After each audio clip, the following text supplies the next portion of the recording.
Selamat datang di Ale Media. Sejak memasuki era pandemi, kita selalu harus beradaptasi. Tidak hanya dalam menjaga kesehatan, namun dalam berbagai pertemuan yang melibatkan banyak orang, kita harus beradaptasi, termasuk ketika kita menjadi pembicara. Pada masa pandemi ini, perilaku manusia berubah termasuk dalam seminar, kuliah, kemudian pembelajaran, bahkan rapat-rapat penting organisasi pemerintah juga berubah. Yang tadinya berkerumun berkumpul dalam satu ruangan, mau tidak mau sekarang karena physical distancing, kita harus menjaga jarak. Nah, belakangan ini berubah. Berbagai organisasi maupun kampus maupun lembaga kemasyarakatan sekarang berubah menggunakan web diskusi. Apa itu web diskusi? Web diskusi adalah pertemuan yang menggunakan berbasis web.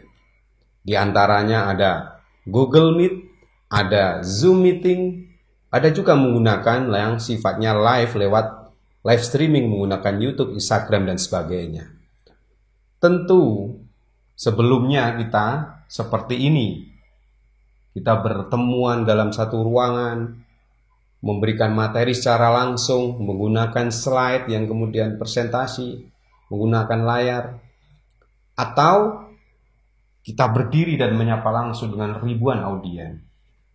Nah, belakangan berubah, maka ada beberapa hal yang penting yang harus kita ketahui. Tempo hari saya menjadi pembicara di salah satu lembaga untuk menyampaikan tentang fotografi. Membayangkan sebelum diskusi ini dari Mas Bayu dan teman-teman bahwa datang itu menghimpun dari peserta. Apa sih yang pengen didiskusikan, pertanyaan-pertanyaan yang harus saya jawab misalnya. Tentu dari sekian pertanyaan ada yang saya lokalisir ketika saya nggak bisa jawab. Tentu seperti kebiasaan saya akan menanyakan siapa audien dari diskusi itu. Berapa waktu yang diberikan kepada saya, materi apa yang harus saya sampaikan. Ini penting karena ini akan mempengaruhi persiapan yang harus saya lakukan. Ini juga penting untuk kita ketika kita akan menjadi pembicara. Sehingga kita bisa mengukur materi yang akan disampaikan apa saja, audiennya siapa saja. Sehingga kita akan berhasil membangun komunikasi dengan audien. Dalam prinsip pelatihan, prinsip pertemuan, pembicaraan, selalu ada subjek. Subjeknya siapa? Pembicara dan audiens, sedangkan objeknya adalah ilmu sendiri. Nah, pada era pandemi ini menggunakan web diskusi, langsung saja kita masuk. Yang pertama, yang penting kita ketahui adalah sebelum kita melakukan sebagai pembicara, apa aplikasi yang digunakan? Pergilah ke aplikasi yang akan kita lakukan, persiapkan secara benar. Kalau perlu sebelum hari kita menjadi pembicara sudah berlatih dulu. Karena disitulah aplikasi kita akan masuk mengetahui kinerja aplikasi, kapan harus menyajikan materi, kapan harus berbicara, kapan harus menyalakan audio atau mungkin materi kita ada video. Pada sesi ini saya akan berbagi tip tutorial simple penggunaan Zoom Meeting dan juga nanti ada Google Meet. Pertama, kita pergi dulu ke setting pada aplikasi. Kita ukur komposisi videonya, visualnya, tempat di mana tempat kita duduk, kemudian komposisinya. Kemudian kita juga cek audionya, cukup klik pada icon audio, kemudian kita sesuaikan. Pada Zoom Meeting juga kita bisa menggunakan virtual background, sehingga kita bisa memilih background foto yang kita sesuaikan, namun kelemahannya akan ada clicker pada bagian tubuh kita dengan background. Nah, kita akan mencoba bagaimana cara share materi atau presentasi menggunakan Zoom Meeting. Pertama, bukalah dan join pada user yang akan kita gunakan untuk meeting. Kemudian pada tombol di bawah ada share screen. Nah, di situ sebelum kita klik share screen, sebelumnya materi baik itu menggunakan PDF maupun materi lain, kita harus klik dulu supaya bisa tayang. Untuk aplikasi yang kedua yaitu Google Meet, kita masuk dulu ke user Google Meet, ini ya, user googlemeet.com. Kemudian setelah berhasil masuk, kita klik mulai rapat. Nah, setelah itu akan muncul jendela berupa kamera. Nah, di sini ada dua pilihan, yaitu audio dan icon kamera. Nah, dari dua pilihan ini kita bisa uji coba dulu kameranya, seberapa frame-nya, tata duduk kita, letak duduk kita pada gambar. Kemudian kita bisa uji coba juga audionya. Ini bisa kita lihat ya, ada tanda hijau sebelah kiri, berarti audio nanti ketika dimatikan maka akan ada indikator sebelah kiri. Ini juga ketika kamera mencoba dimatikan.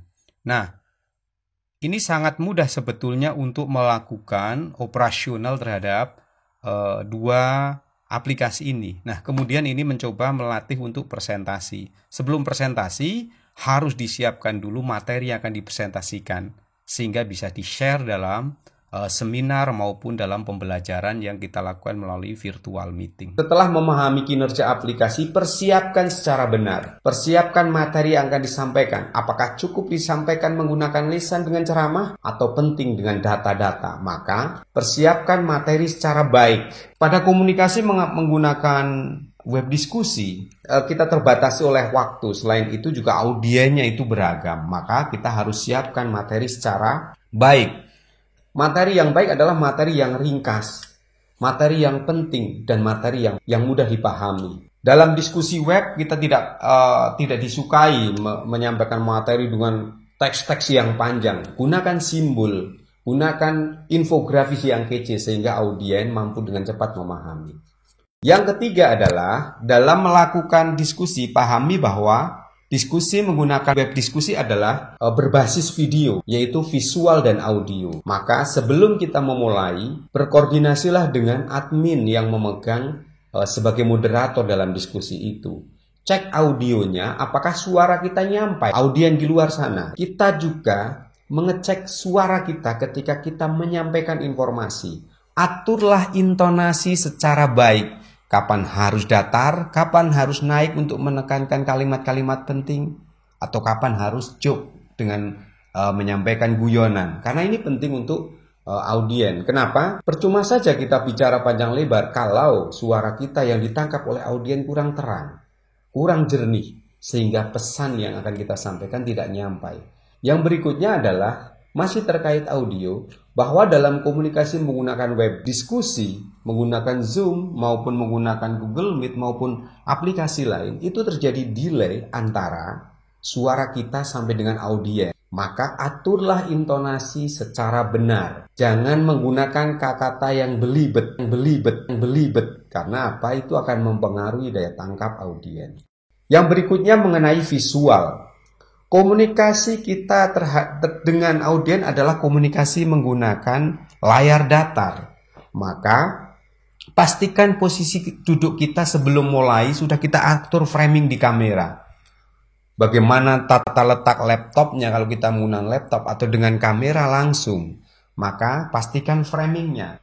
Jangan sampai, framing ini sangat penting karena itu akan mengatur bagaimana audien melihat muka kita, melihat mulut kita, melihat tatapan mata kita. Maka framing ini penting, jangan sampai saking asiknya, saking sibuknya kita menyampaikan materi, kita lupa kamera yang menangkap kita segini, karena kita menunduk kepada laptop kita, atau terpotong padahal identitas kita adalah di muka, atau malah separuh di bawah. Nah, ini penting untuk kita sehingga sebelum memulai, carilah tempat yang nyaman untuk kita. Kita akan berbicara dengan audien mungkin lebih dari 1 jam. Maka carilah tempat duduk yang nyaman, pastikan di situ tidak bising suara.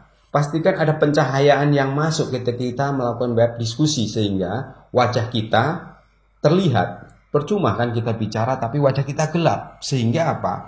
Audien tidak bisa mengenali wajah kita. Yang berikutnya adalah gestur. Ketika kita sudah menentukan lokasi, tata letak kamera, gestur ini diatur. Kapan tangan ini harus diangkat kalau memang kita terbiasa. Seperti saya ini kalau bicara menggunakan gestur tangan. Maka pastikan gerakan badan kita ini tidak mengganggu dari frame kamera itu sendiri. Sehingga kita bisa menatap. Sebelum kita mulai bisa mengatur, oh ini biasanya saya melakukan gerakan ini ketika bicara. Melakukan gerakan tangan, mengepal, menunjuk dan sebagainya. Karena itu adalah masing-masing orang memiliki bawaan untuk menekankan beberapa kalimat atau kata, kadang menggunakan gerakan tangan. Yang berikutnya, ketika kita bicara, usahakan mata kita selalu melihat pada arah kamera. Ini penting karena apa? Ketika mata kita menatap kamera, audien merasa bahwa mereka sedang ditatap oleh kita, sehingga terjadi interaksi antara kita dengan audien. Interaksi dalam komunikasi salah satunya adalah mata. Maka penting untuk kita selalu menatap lensa. Karena menatap lensa itu akan membangun komunikasi, membangun mood antara pembicara dengan audien.